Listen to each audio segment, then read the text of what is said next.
Hello, everyone. Welcome back. I'm so glad to have you all here for another night of me reading the story Treasure Island. It's a big glitch there. Apologize for that. I hope I'm just merely a part of your night as you go back to sleep or go to sleep from your long day. We'll be starting at chapter 13, excuse me, entitled At the Sign of the Spyglass. When I had done breakfasting, the squire gave me a note addressed to John Silver at the sign of the spyglass, and told me I should easily find the place by following the line of the docks and keeping a bright lookout for a little tavern with a large brass telescope for sign.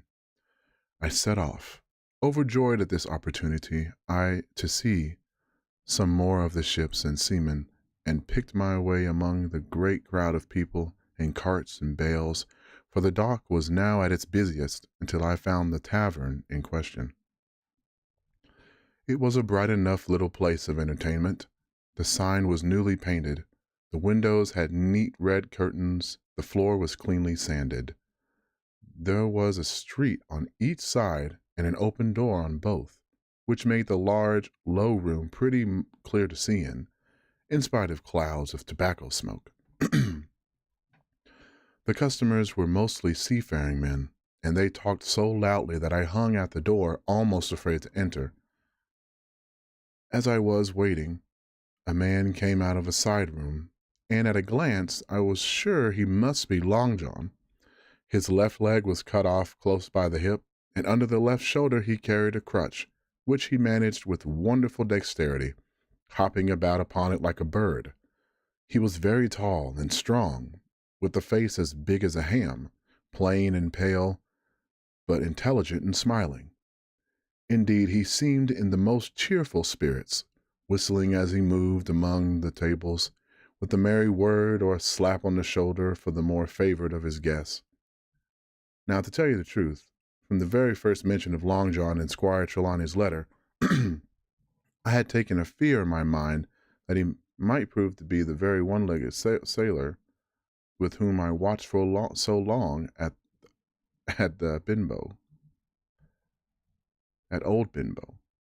But one look at the man before me was enough. I had seen the captain, Black Dog, and the blind man, Pew, and I thought I knew what a buccaneer was like. A very different creature, according to me, from this clean and pleasant-tempered landlord. I plucked up courage at once, crossed the threshold, and walked right up to the man where he stood, propped on his crutch, talking to a customer. "Mr. Silver, sir?" I asked, holding out the note. "Yes, my lad," said he. "Such is my name, to be sure, and who may you be?" And then as he saw the squire's letter, he seemed to me to give something almost like a start. "Oh," he said quite loud and offering his hand, "I see you are a new cabin boy. Pleased I am to meet you." And he took my hand in his large, firm grasp. Just then one of the customers at the far side rose suddenly and made for the door.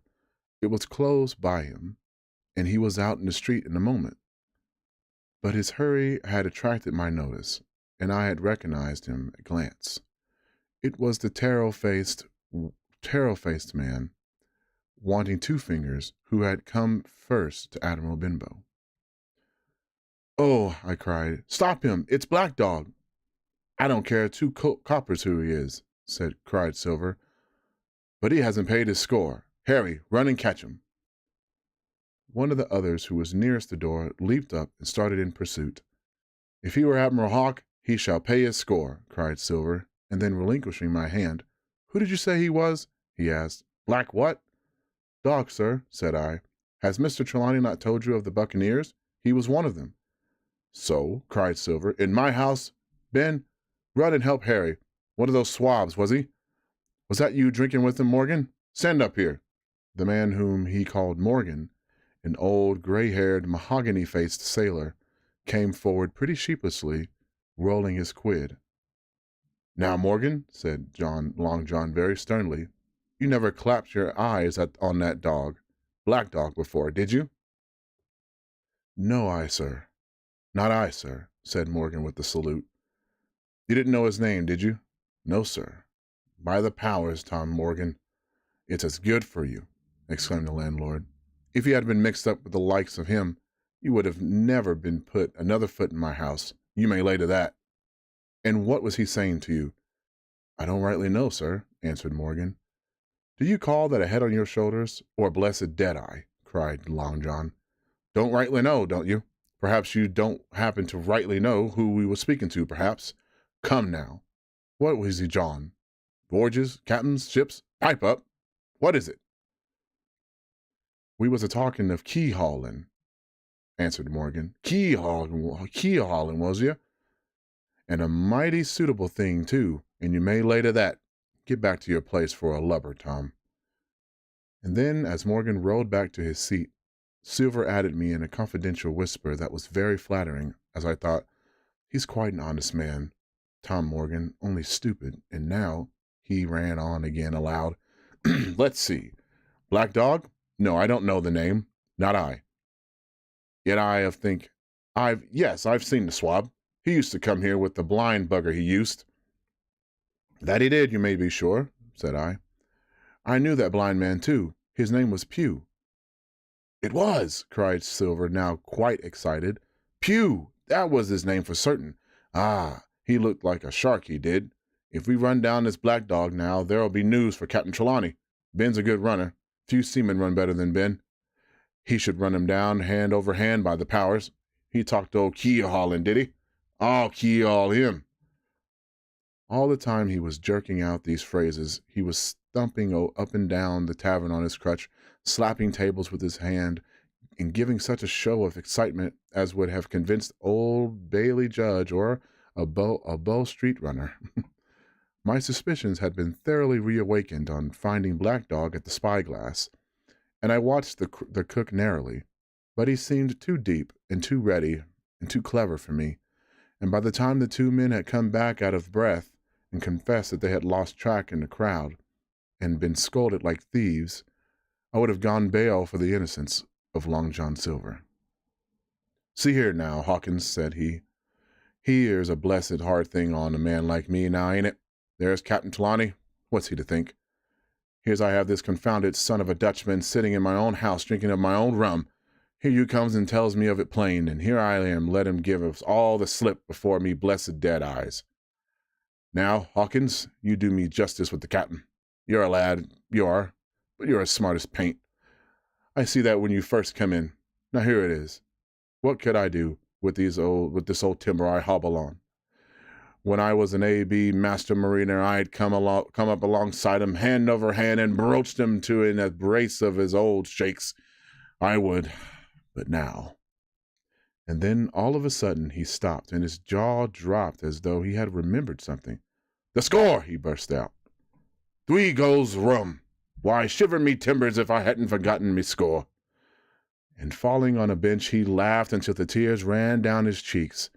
I could not help joining, and we laughed together, peal after peal, until the tavern rang again. Why, what a precious old sea-calf I am, he said at last, wiping his cheeks. You and me shall get on well, Hawkins, for I'll take my Davy, I should be rating for a ship's boy. But come now, stand by to go about. This won't do. Duty is duty, messmates. I'll be on my old cockcrow hat and step along of you to Captain Trelawney and report this here affair.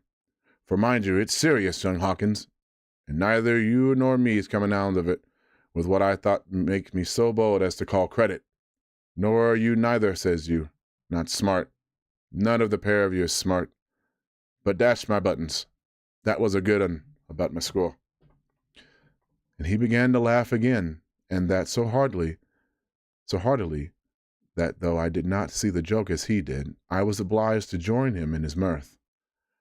On our little walk along the quays, he made himself the most interesting companion, telling me about the different ships that we passed by, their rig, tonnage, and nationality, explaining the work that was going forward, how one was discharging, another taking in cargo, and a third making ready for sea, and every now and then telling me some little anecdote of ships or seamen, or repeating a nautical phrase till I had learned it perfectly.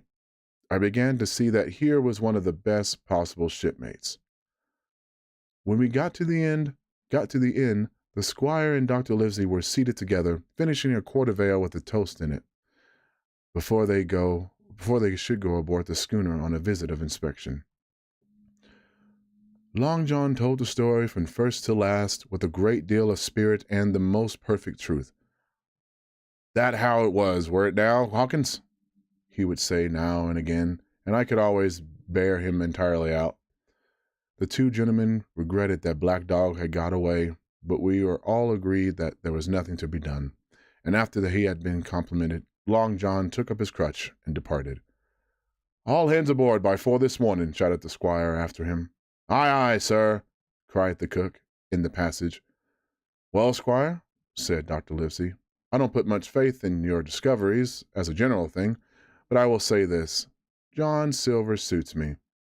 "The man's a perfect trump," declared the squire. "And now," added the doctor, "Jim may come on board with us, may he not?" "To be sure he may," says the squire. "Take your hat, Hawkins, and we'll see the ship." And that will lead us to them actually going to the ship. And from the title, it looks like it's about to get a little bit more adventurous, as this chapter seems to be more setting up for the adventure. The next title, or the next chapter, is entitled Powder and Arms. Everyone, ladies and gentlemen, I appreciate you coming out. I hope, again, I'm just a mere good part of your night as you go to sleep restfully and wake up for a strong tomorrow. And as always, just because the world's on fire does not mean you have to add to it. Rest well and be well, everyone.